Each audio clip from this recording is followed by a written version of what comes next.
Hi, Katzcradul here.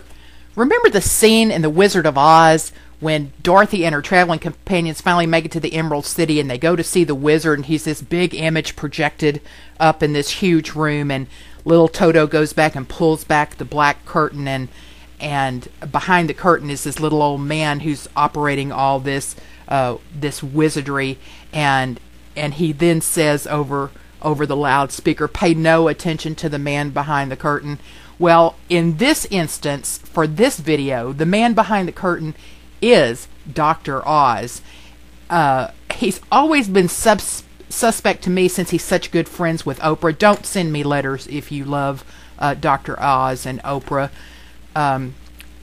Here's what this article is saying, and this article just came out yesterday, and it says Dr. Oz flip-flops as high-profile attacks on organic food intensify.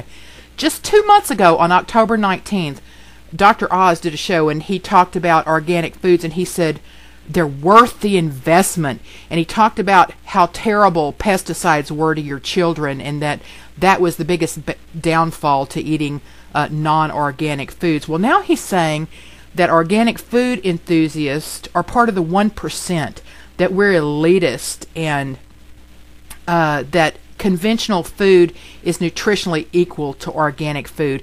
A total reversal on what he said before. He said you don't need to eat like the 1% to be healthy. Well, I'm telling you, he is backpedaling big time, and you can probably guess why. He's now saying if you're spending extra money to avoid non-organic foods, then you are a food snob. Now, this is kind of in lockstep with the Stanford study. You might have seen that study that came out last week or the week before, where they said that organic foods are no more nutritionally sound than conventionally raised foods. Well, you also need to know that that study was funded by the likes of Cargill, Bill and Melinda Gates, and also Monsanto. I want to read you just one tiny little segment. Well, I'm not really going to read it. I'm going to just paraphrase it just a bit here from the article I'm showing you here.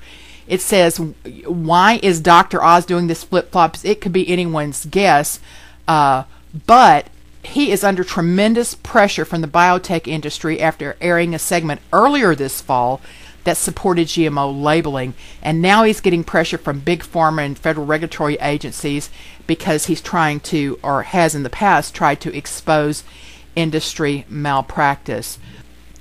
What I'm saying here is beware who you trust. These folks are all in bed together. These bigwigs out in Hollywood, big pharma, big agra. They've put. I'm not saying Dr. Oz might not have done some good in the past, but you can bet your bottom dollar they're putting pressure on him, and now he's changing what he's saying. That's being fickle to me, and I can't put much stock in somebody like that. Just beware that what you see on the surface is all smoke and mirrors. And I'm going to tell you this. I know. I'll tell you about being an elitist. Dr. Oz doesn't have enough money to buy the food that I'm growing organically. I'm raising it with such care, and I'm raising it for my family. And if you want to talk about a food snob, we'll talk about being a food snob. Anyway, read the article. It's stunning. You know, I keep saying nothing surprises me, but everything now and then something comes along that just makes me shake my head and wonder what these folks are thinking. I'll post the link below for you. Let me know what you think. Until next time, this is Katzcradul.